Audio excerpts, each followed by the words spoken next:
Hi, it's Vi. I want to let you know about our amazing prayer ministry at this church.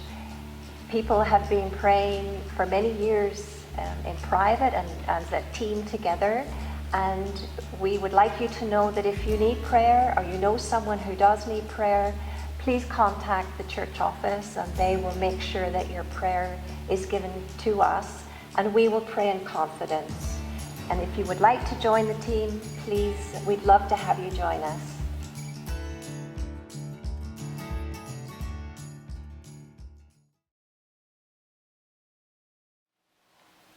Hey friends, it's Nick here at Red Deer Lake United Church. And I'm Vi, I'm the Congregational Care Counselor for this church. And one of the most important sacred parts of our job is looking after you. Is making sure that you feel seen and heard, making sure that you feel like you belong here. But during the pandemic, with so much going on here at the church, with so many different concerns to meet, and so many of you to reach out to, sometimes we can't make all the phone calls that we want to. And so what we'd like to ask you to do is if you need something, even if it's just a chat, to please call us, to reach out to us knowing that we would love to talk to you. So please know we are here for you and don't hesitate to contact us. All the information that you'll need is right here on the screen.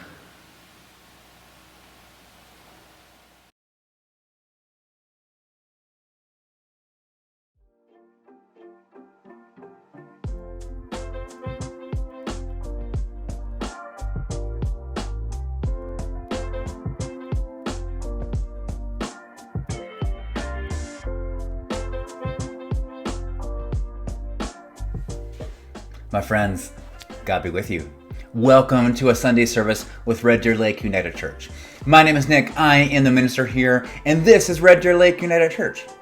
We are an affirming church that gratefully gathers on Treaty 7 land, and what we are all about is finding in the way of Jesus this new way of being human and alive in this world. This way that's connected with God, each other, and ourselves.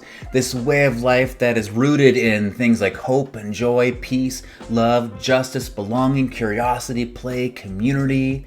All these things that transform us.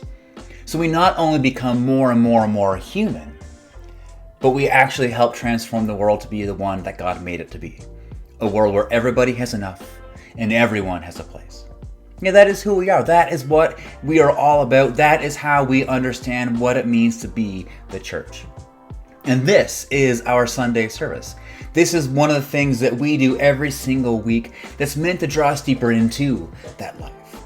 That gives us the tools we need, that gives us the framework we need, that gives us the community we need, that woos us deeper and deeper and deeper into the kind of life that Jesus calls us into. This life that transforms us so we can now go out and transform the world, where we can become people of light, love, and life.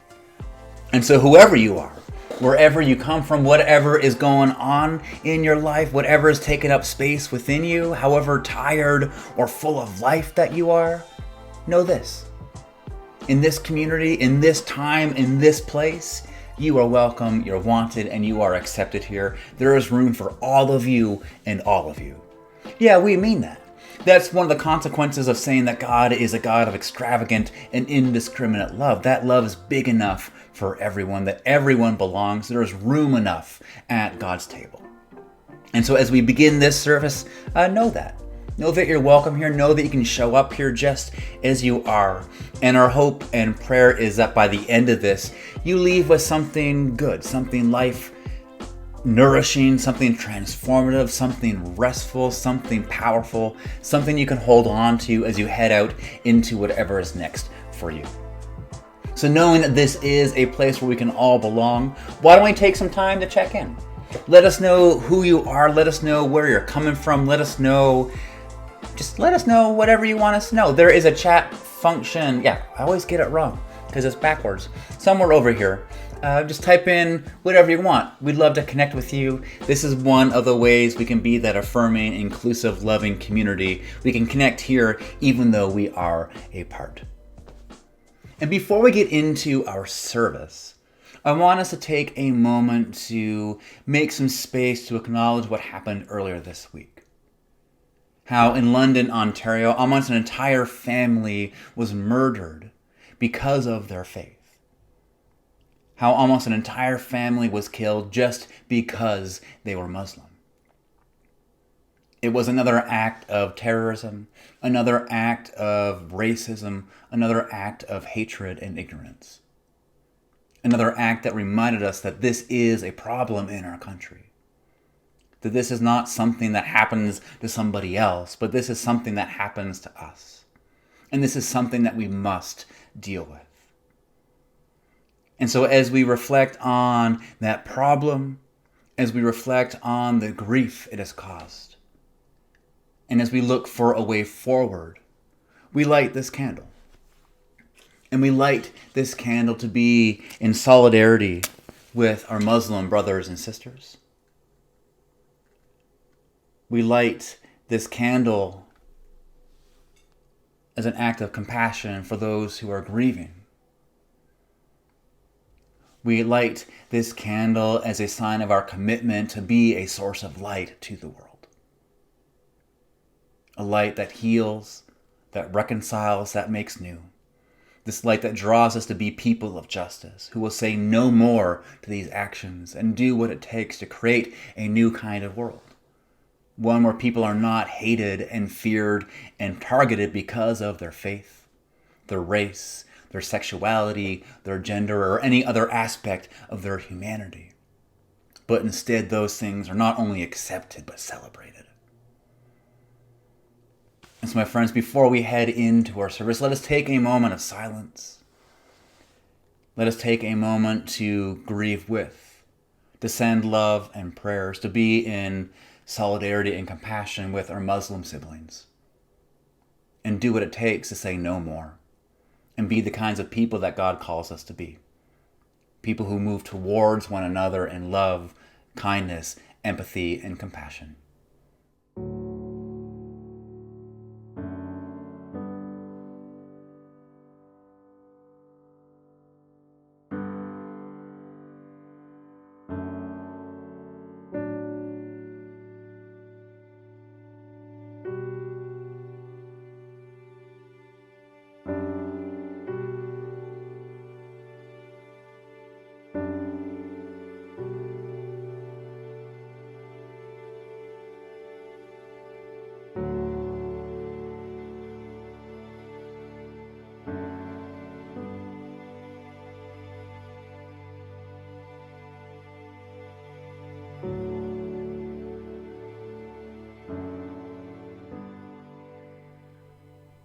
And to that we say, Amen. So as we head into the next part of our service, we're going to begin with a meditation. And it is a meditation, I love this meditation so much. It's great, it's beautiful, it's powerful. It is a meditation that reminds us of what God says to us. If you had to boil it all down and imagine if God would say one thing to us, what would God say? This meditation gets it right.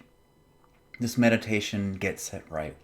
This is a meditation all about those words that the Spirit says to every single one of us, regardless of who we are. And so for those of you looking to be spoken to by God, for those of you needing a good, hopeful, beautiful word, this meditation is for you. This one is for you. I invite you to sit back, to put your feet on the floor, to breathe deep and know that these words are true. And these words are for you. And so as we head into this meditation, we'll follow it up with a song. Let's open up. Let's soften up. Let's get ready to receive this good word and let it go to work. And so, my friends, as we head out into the rest of our service, may peace be with you.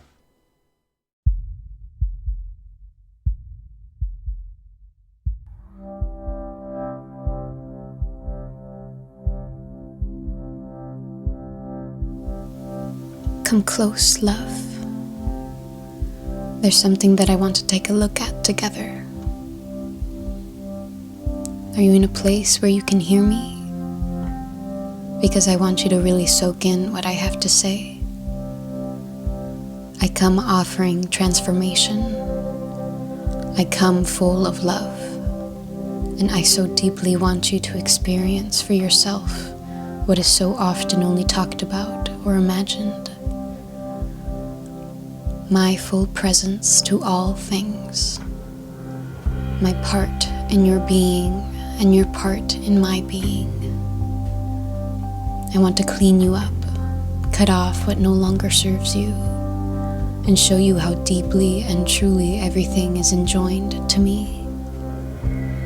What's yours to do is going to sound simplistic, but it's hard. Trust me, I know. People tend to get in their own way when it comes to connection. So what I am asking you is to open, to show me where it hurts. Because right there is where I come in. I am meeting you sore to sore, wound to wound, to nourish you by the intimacy of my own blood and guide you into the mystery and miracle of my deep healing way. I want to bring you closer into me. I want you to experience me and my love firsthand, source to soul. I want you to know that you are soaked in me. You are within my love everywhere, always, and my love is never exhausted. So share the spirit of it freely. Give without worry or desperation. Let love move among you, soul to soul. My heart is set on you. I am here, active and present. I am yours and you are mine. I will never leave you. So trust, remain, rest assured. Be still and know you are within my love everywhere, always, source to soul, and my love is never exhausted.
So good, right?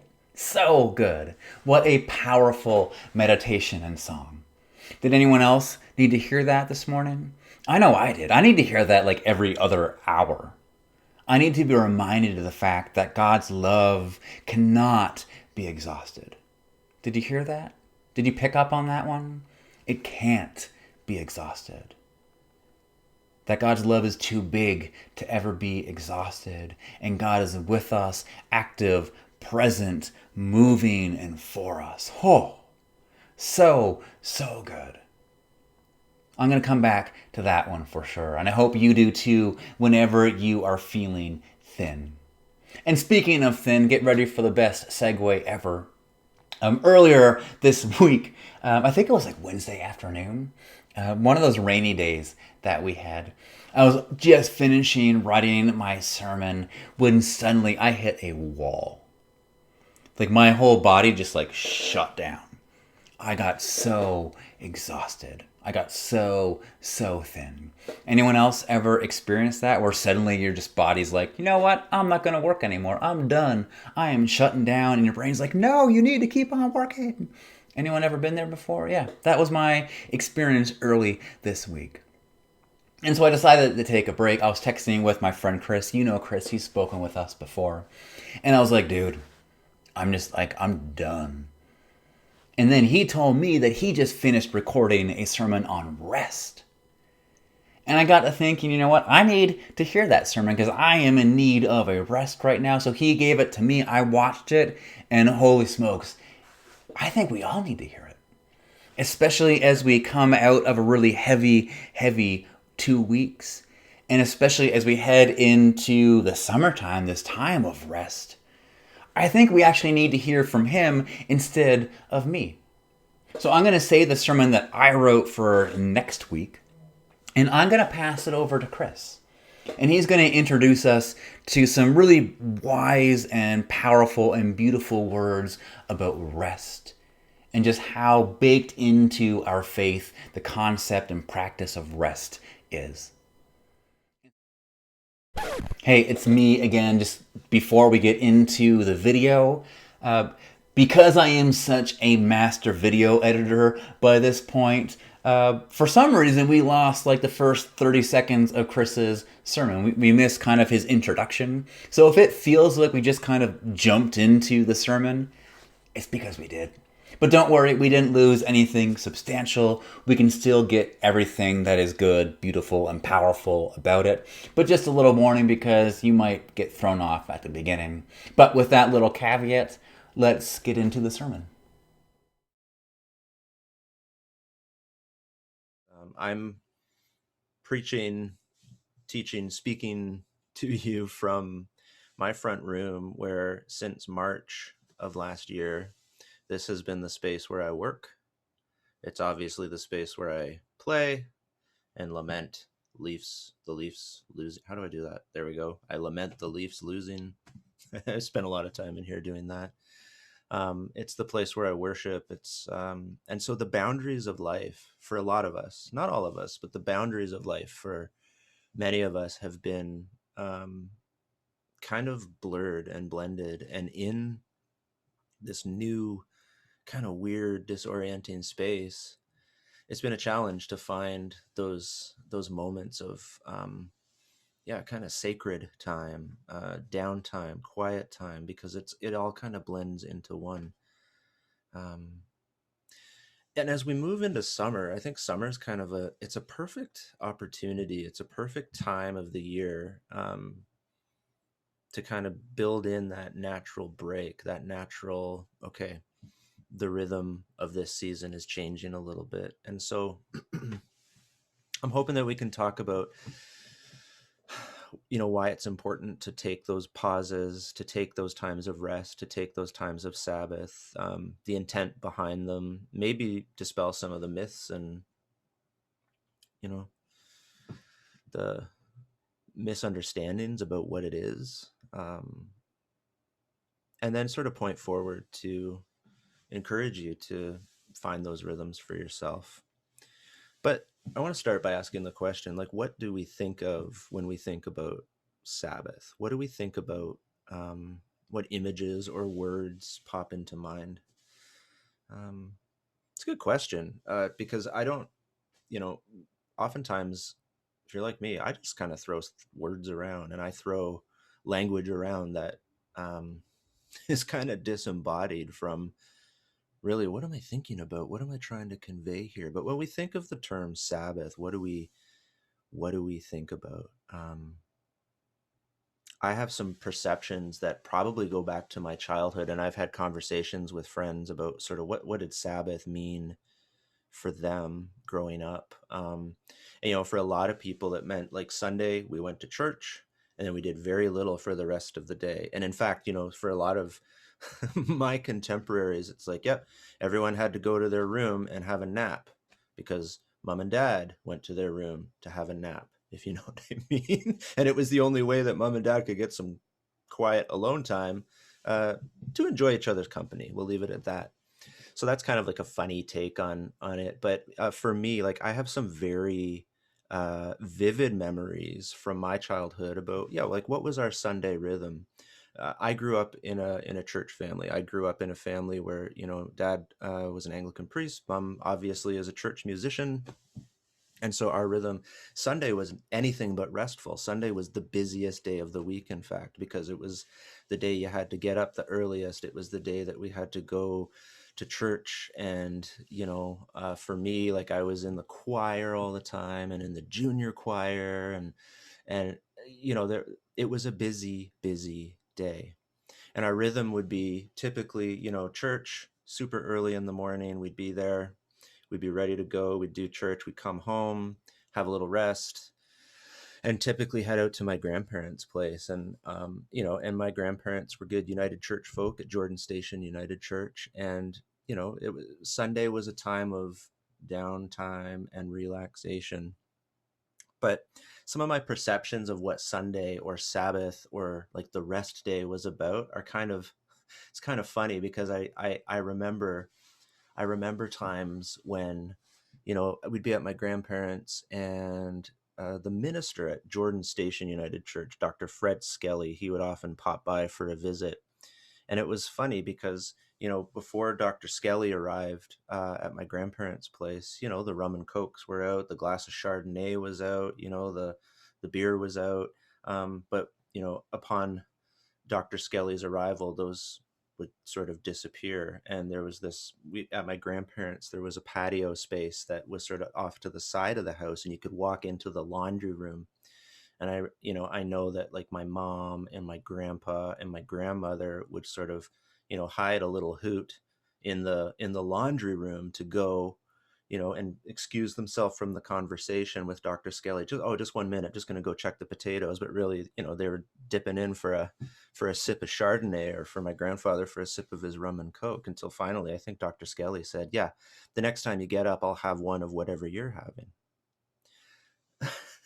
Which is hilarious and funny, but that story, that's kind of family legend, and it sticks with me because what are we doing about Sunday? What perceptions do we have that we have to do that? There's this sort of idea of like there's a special reverence that needs to be applied to the idea of the holy day and the Sabbath, and we wouldn't want Dr. Skelly to know that we're drinking wine on the Sabbath, like that kind of thing. So what does it mean? Like, why do we do that kind of stuff? And you can probably think of your own stories of what it meant for you growing up. Like, what was the Sabbath about? What was the rest day about? How did that rhythm get played out in your family of origin or in your household? What did that look like for you? And you could probably come up with funny stories too. But when we look at the Sabbath, we look at, really, we go back to the Hebrew Bible, the Hebrew scriptures. And we all know the commandments that were given, by God to Moses, then to the nation of Israel, or the Hebrew nation. And our first instance of like what Sabbath is and the fact that it's a commandment, we get that in Exodus. And that's chapter 20, verses 8 to 11. I'm just going to read it. What does Exodus say? It says, "Remember the Sabbath day by keeping it holy. 6 days you shall labor and do all your work. But the seventh day is a Sabbath to the Lord your God. On it you shall not do any work, neither you, nor your son or daughter, nor your male or female servant, nor your animals, nor any foreigner residing in your towns. For in 6 days the Lord made the heavens and the earth, the sea, and all that is in them. But he rested, on the seventh day. Therefore the Lord blessed the Sabbath day and made it holy." So, I want to go back to the first line of that, remember the Sabbath day by keeping it holy. There's a difference between keeping something holy that is already holy and trying to make something holy, trying to actively set it up as a place of holiness or a thing of holiness. The command here isn't to make it holy, it's to keep it holy because it is holy. It is a thin space where God can meet us and connect with us. And so, we get those usual tropes of, well, you think you can do more in 7 days than God does in 6, or God did in 6, and there's almost like this guilt application, like, well, God rested, so you need to rest. But, when we approach Sabbath and we approach the idea of rest, we need to realize, I think, first place is that it's an invitation. It's not a prohibition. It's an invitation into something. But the question, I suppose, is what are we being invited into? And there's sort of this ancient wisdom that's being presented to us, and sort of an ancient knowledge about, like who God is. Who is this God who is inviting us into this space of rest? And who is this God who is inviting us into this space of Sabbath? And simply put, we can say that God is a God of rest. We don't rest because we're in competition with God, or we need to do the same things that God does. No. The invitation is to be in communion, be in relationship with this God of rest. And that's the ancient invitation that Sabbath is. But I said, again, we have these perceptions of Sabbath, like it's a prohibition, like, you don't work and you don't shop and you don't strive, and it's, you can't be busy, go and have a nap for the afternoon. That's Sabbath. But it's much, much more than that. And there's a richness to the concept of Sabbath that I hope we can kind of open up together and unlock a little bit about it. I mentioned the Hebrew Bible. Some refer to it as the Old Testament, but it's, it is the holy book of the Hebrew faith tradition, Judaism. And so it's, it's their Bible. It's not the Old Testament, it's the Hebrew Bible. And so I refer to it as the Hebrew Bible. And the Hebrew Bible has so many sources and different traditions that make up its writings. And one of the cool side effects or outcomes from the way this material was compiled over the centuries, and in some cases over the millennia, is that we often get multiple presentations of the same idea. We get multiple presentations. For instance, the creation story in Genesis, there's 2 creation stories. If you don't believe me, go back and read it. And oftentimes the commandments, as they were given, the sort of the original 10 commandments that we all know from Exodus, they were repeated in different ways by some of these different traditions. And the invitation or commandment to Sabbath is no different. So we get another presentation of this idea of what is Sabbath, but with a slightly different spin. So another presentation of that same instruction focuses less on sort of the theology, like the one from Exodus does, like, this is who God is, this is what you do, this is how it looks, do it. But there's another one in Deuteronomy, and it's, like I said, less focused on the theology of the situation, and it's more concerned with the practice or the praxis of the situation, of what Sabbath is. So I want you to listen to the words of Deuteronomy 5:12-15. Observe the Sabbath day by keeping it holy. Again, keeping it holy, not making it holy, as the Lord your God has commanded you. 6 days you shall labor and do all your work, but the 7th day is a Sabbath to the Lord your God. On it you shall not do any work, Neither you, nor your son, nor your daughter, nor your male or female servant, nor your ox or your donkey, or any of your animals, nor any foreigner residing in your towns, so that your male and female servants may rest as you do. Now get this. This is where it changes a little bit. Verse 15 in Deuteronomy chapter 5 says, remember that you were slaves in Egypt, and that the Lord your God brought you out of there with a mighty hand and an outstretched arm. Therefore, the Lord your God has commanded you to observe the Sabbath day. Interesting, because it's framed totally different. Like the Exodus version of our Sabbath commandment is like, just do it. The Deuteronomy one is like, yeah, do it, but here's why. And they link it directly to the idea that, remember, you used to be slaves in Egypt, and the Lord your God brought you out of there with a mighty hand and an outstretched arm. For the Hebrews, there was a sense of memory attached to the practice of Sabbath, the practice of rest. Yes, God rested. Yes, God is a God of rest. But also, for the Hebrews, they're like, this is our story. We were slaves in Egypt. We were slaves in a way to the gods of Egypt, to the gods of production, to the gods of commodity, to Pharaoh himself. But the God of life, the God of rest, the God of Israel, liberated us. And now we participate in that liberation, and we demonstrate it by declaring through rest that we are God's. We are his. We belong to him. We are cared for and deeply loved by him. And we're invited into this practice. And through it, we are declaring something. We are not what we produce. We are not what we do. Our identity comes from another place. Our identity comes from the heart of a loving God. It doesn't come from Pharaoh's demands for more, more, more. We are cradled in this declaration from God that we are enough.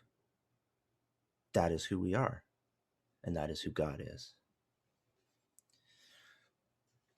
Walter Brueggemann is an author who I really like, and he wrote a great book called The Sabbath as Resistance, Saying No to the Culture of Now.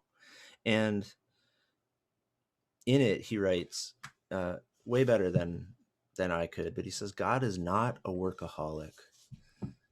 God is not a Pharaoh. God does not keep jacking up production schedules. To the contrary, God rests, confident, serene, at peace. God's rest, moreover, bestows on creatureliness a restfulness that contradicts the drivenness of the systems of Pharaoh. It contradicts the drivenness of the system of Pharaoh.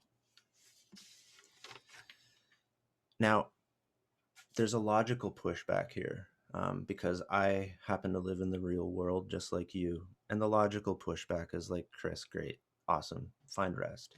But the rhythms and demands of my job, the way that I put bread on the table or food on the table, the way that I, maintain my lifestyle, like those are real demands. And the busyness of, my family or my household, like those are real things.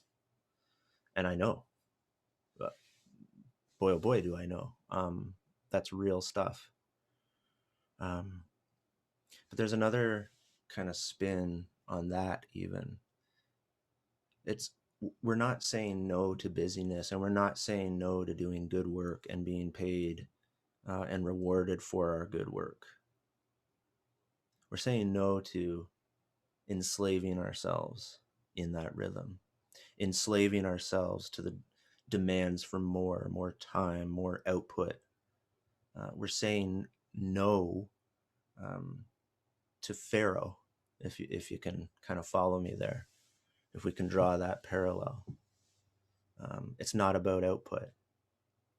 We're saying no to being valued in that way. We're saying that our identity is not defined by those just repetitive demands for more and more and more.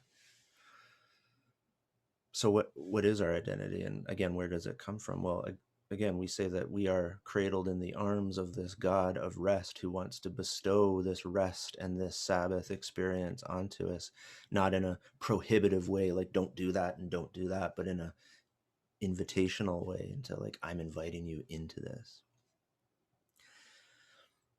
And we've spent a lot of time in the Hebrew Bible, but I want to jump into the New Testament because, like our particular expression of faith is that we follow the teachings and life of Jesus. And the words of Jesus in John's Gospel, chapter 10, verse 10, says, the thief comes only to steal and kill and destroy, but I have come that you may have life and have it to the full. In other translations, that word, have it to the full, it comes as life abundant, and then, to get like nerdy with the Greek, because the New Testament that was written in Greek, the original language is a little more rich. It's a little more flourishy than, our English version of some of this. And so sometimes we lose some of the dynamic and the dimension of the language that's being used. But, what Jesus is saying is like, yes, I'm inviting you to life abundant life. The word for abundant is this Greek word called parison. But like directly translated, it's almost called excessive. It could be translated as excessive or super abundant or hyper abundant. Like life to the full, life abundant, life excessive, life super abundant. That's the invitation. And this super excessive, super abundant life, this super parison in the Greek life, it means all of it. It means that we are invited to experience all of it. We're invited to experience the work. We're invited to experience the play. We're invited to experience the anguish and the sorrow, because that's part of it, just like Jesus did. We're invited to experience the joy and the love, and we're invited to experience these things and live these things super abundantly. The really, really, really good, along with the craptastic stuff too. And in that sort of ebb and flow of abundance of life, because life often feels like it's excessive, like it's coming at us all too fast and all too furiously, in that we are invited to find rest. So for you, for me, for all of us, as we're kind of pondering this idea, this invitation, I think it's good for us at this moment to sort of take stock, like, what is the rhythm of my life? Like I can't prescribe or even describe what it looks like for you, you, and you, to be able to find those moments of rest, because frankly, I don't know what your rhythm of life looks like. I don't know what your rhythm of work and rest, the ebb and flow. I don't know what's coming at you right now. But I do know that if you pause for a minute and kind of look at it and try to map it out and see kind of what does that wave or rhythm look like, you can find your moments. You can pick your moments that you can plug in, that you can push into that invitation of rest that is being offered, that is consistently and constantly being offered. That you can find those moments of devotion and prayer and silence and solitude, however you express yourself in those spaces. Those are the moments that are for you, built in to the rhythm of life by the Creator. And there's another angle to apply to the idea of Sabbath and why we need to take it seriously. The world is filled with beauty and life, but there's another side. There is pain and anguish. And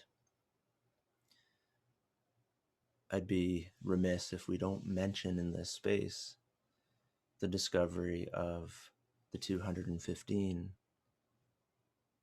out of Kamloops, and just the anguish and the pain that has been and continues to be experienced by Indigenous siblings across this country and around the world.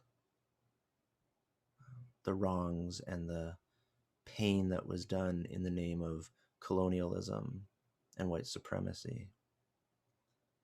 We look at the domestic terrorism in London, Ontario, a family of 5 walking and run down simply because of their faith, simply because they are different than the dominant culture. Again, we come face to face with this legacy of white supremacy and colonialism. And as we each try to sort of come to terms with the nuance of privilege and what that means for us and how to act, what I do know is that we as followers and fans of Jesus, we need to step into those places to listen and to learn, and when invited to speak and proclaim life and love, worth and value, and to reject that narrative of sort of the legacy of our colonial past. But it's hard work. It's hard on the heart. It's hard on the soul. You need thick skin and you need a soft heart to stay in that place and to be that voice and even to listen well. And so when we do step into that arena, we need to be aware of our output and our input routines and how we're doing. And do I need rest? Do I need reconnection? So your rhythm, what's your rhythm? I would challenge us all, like as we step into summer, like I said, it's a perfect time to take stock. Can we examine our rhythms, the ebb and the flow? Can we pick our moments where we can Sabbath and Sabbath well and commune with our God? Where we can just worship freely, where we can also receive the grace and the peace and those words of love from our God. Where we can find rest, where we can find what fuels us, where we can find ourselves drawing near to God, not just for ourselves, but for our neighbors, so that we can serve well. I hope that's encouraging for you, and I hope that you can find those moments. I really do. God bless.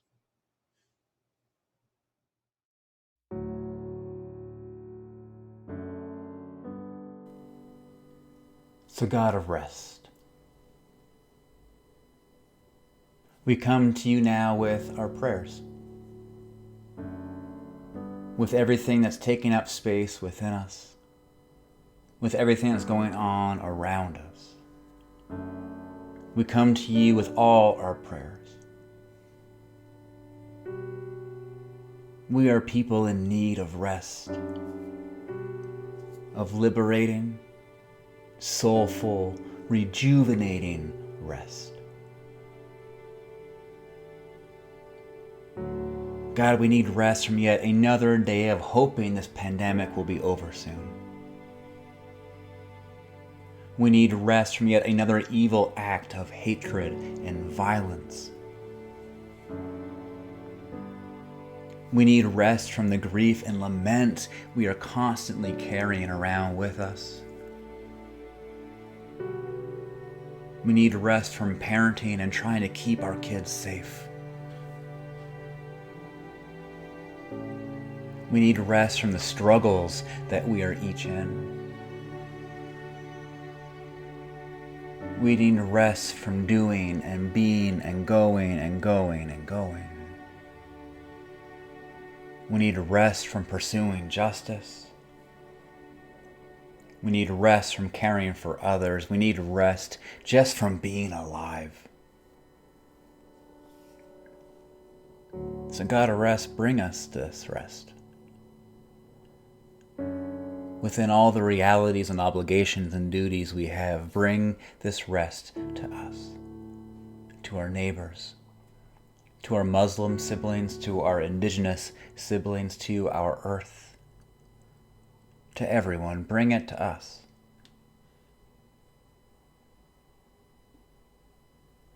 May we feel it in our minds, our bodies, our spirits,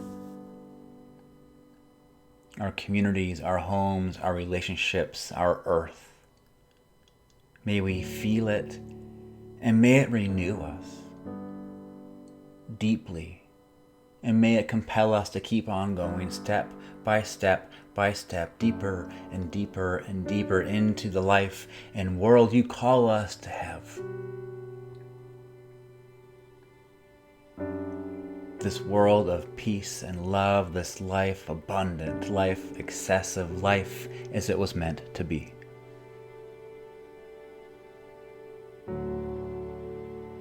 And so God, may you give us this rest. And may we hear this invitation to be people of rest, who know its liberating power, who know that through rest, through practicing the Sabbath, our lives and world can change. So may we give ourselves permission to enter into this invitation you give us. And so, God of rest, may you hear our prayers. May your Spirit move. And we ask this in your Son's comforting and liberating name by saying together, Amen.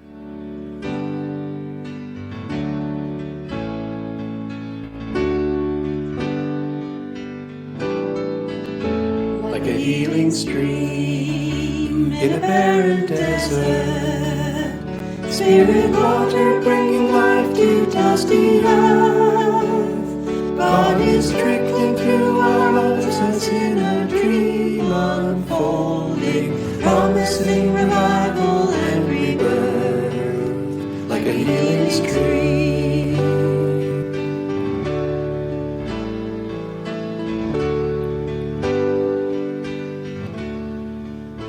Like a gentle rain on a thirsty garden, Spirit water come to nourish tiny seed. God is bubbling through the soil to coax a new creation, yearning for an end to want and need. Like a gentle rain.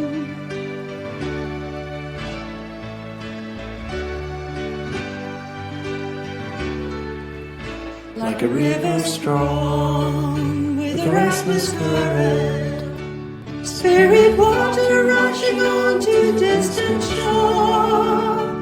God is calling out to travel in a new direction, calling for an end to hate and war. Like a river strong.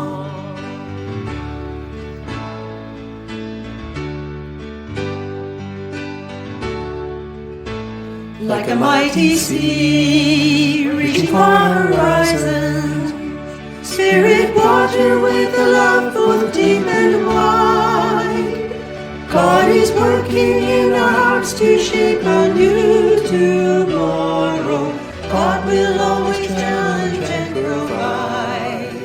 Like a mighty sea, like a river strong, like a gentle rain, like a healing stream. All right, friends, that is everything for this week. Thank you so much for being here for this service. As we said, our hope and prayer is that you would get something out of this, and I really do hope that you do. Whether it is something big or small, something challenging or inspiring, I hope you leave here different. I hope you leave here with the permission to go out and rest, knowing that that is holy. I hope you go feeling like you've been seen and heard by an affirming community. I hope you go feeling like your prayers have been heard, like some work has been done, and you are ready to go out and keep being the kind of person that God calls you to be. Someone who radiates light, life, and love.